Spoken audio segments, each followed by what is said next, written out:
Not every overwhelmed person needs better time management. Sometimes the overload becomes protection. Of course, a real overload exists. Understaffing exists, bad priorities exist, poor management exists. But there is another pattern we rarely name. As an example, a middle manager who is always running everywhere, skipping meals, answering messages late at night, looking permanently exhausted.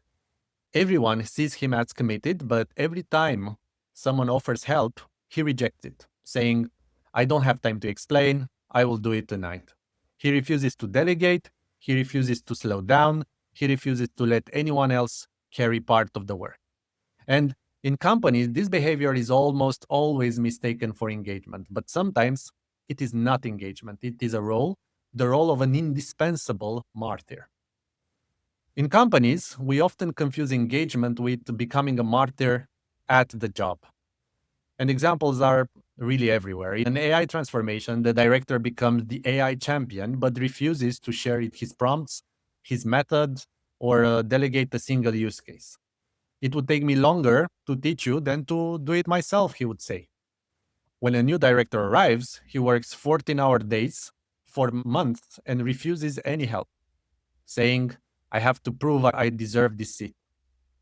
On a strategic project, the project director personally writes the entire 200-page plan, weekends included, saying no one else can carry out these high stakes.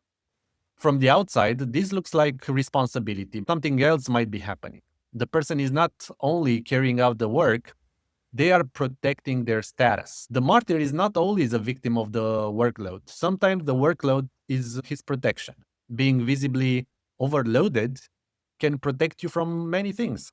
It protects you from real conversation because no one asks how you are doing when they see you carrying everything.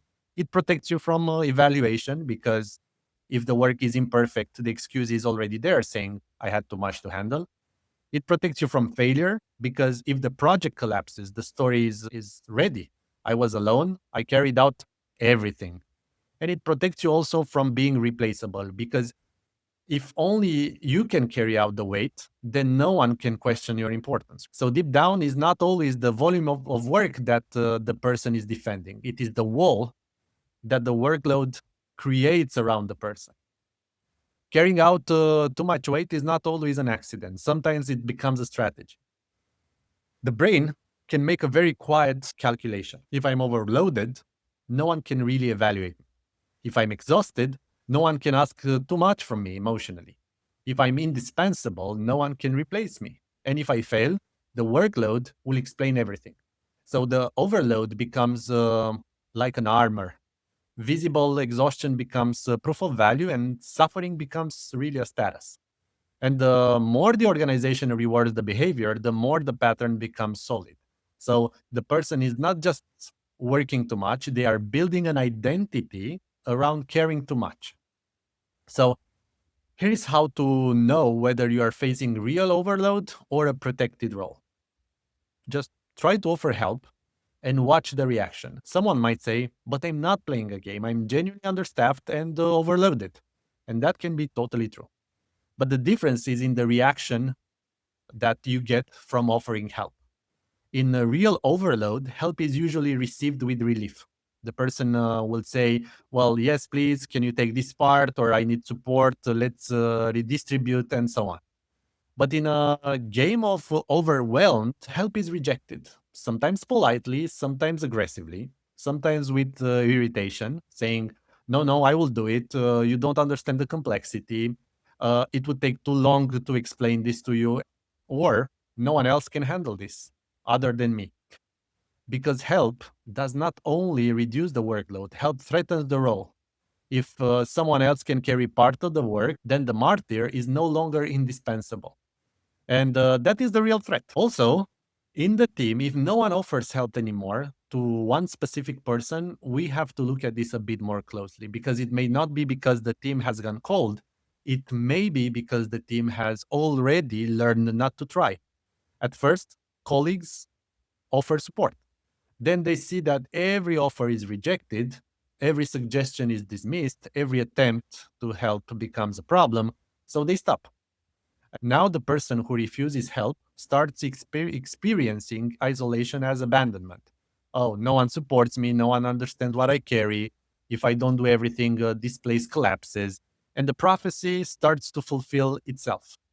The team starts to withdraw, the manager carries more, the exhaustion increases, and the martyr role is confirmed.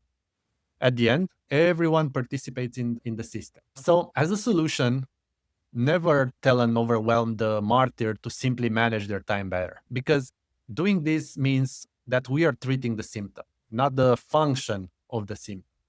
So the way out is not only better delegation, is not only a cleaner calendar, is not only productivity tools. The real work here is deeper. It is in asking, what does this overload protect? What would become visible if that person stopped carrying out everything? What would you feel if you allowed others to help? And what identity would you lose if you were no longer indispensable? Because the naive solution is always delegate more, prioritize better, optimize your time. But if the overload protects the person from evaluation, intimacy, failure, or replaceability, then delegation will feel like a danger, not at all like a relief. This is why this pattern often needs coaching, not because the person is weak, but because the overload is attached to identity.